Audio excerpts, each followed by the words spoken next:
This is one of the issues that I see with what I call the dumbing down of America. A person starts off with a flawed premise. That flawed premise leads to a flawed conclusion. If that person has millions of followers, like say a Joe Rogan, I would assume that the vast majority of his followers won't actually do a fact check on what he says. His flawed premise and conclusion then becomes a talking point for his followers. This is normally how it goes. Let's break it down. It all bothers me, the fragility of the human mind.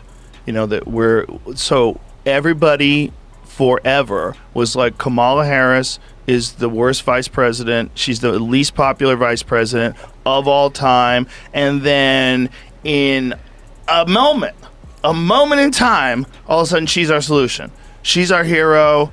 Everybody's with her. All these social media posts about her. Try Googling a negative story on her. You won't find one. Before we get to his premise, let's begin with the setup. He talks about the fragility of the human mind. He is seemingly talking about how easily the human mind can be manipulated to be changed. Now let's get into his premise. He uses the words everybody and forever.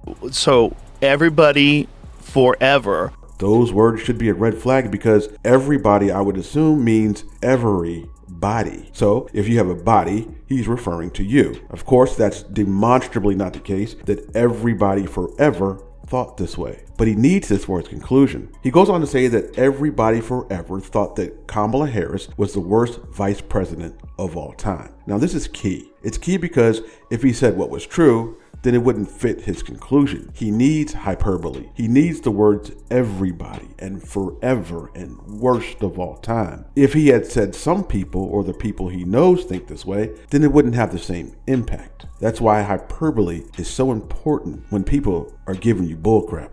So that's his premise. Everybody forever thinks Kamala Harris is the worst vice president of all time, and because of the fragile minds of people, in a moment, that all changes. It changes to the point, and the things we witness are so contrived that you could Google her name looking for a negative article and you couldn't find one. That's according to him. I'm sure this doesn't come as a shocker to people listening, but you can in fact find negative articles on Kamala Harris by Googling them. Again, the politics don't matter. This is another example of why we should trust facts over what people say. Now look at some of the comments of the video posted from the Joe Rogan podcast.